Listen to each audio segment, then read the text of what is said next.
ہمارے رہیں کالے کپڑوں میں نماز کا حکم یہ ہے کہ محرم کا چاند نکل آئے تو پوری دنیا میں ایام عزا شروع ہو جاتے ہیں۔ ہر طرف کالا لباس، سنی شیعہ سب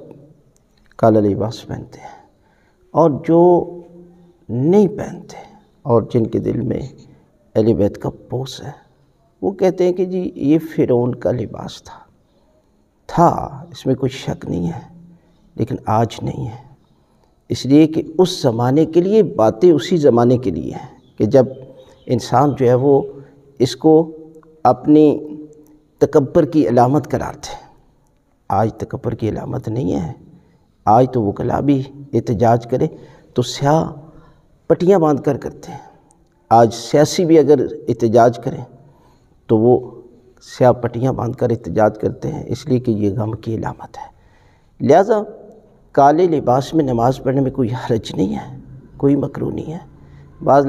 کہتے ہیں جی شلوار جو ہے وہ سفید ہونی چاہیے، نہیں، پورا لباس بھی ہو، بلیک ہو تو نماز ہو جاتی ہے۔ آیت اللہ سید علی حسین سستانی صاحب تو فرماتے ہیں کہ آپ ایام عزا کے علاوہ بھی پورا سال جو ہے وہ آپ نماز پڑھ سکتے ہیں، کوئی مکروہ نہیں ہے۔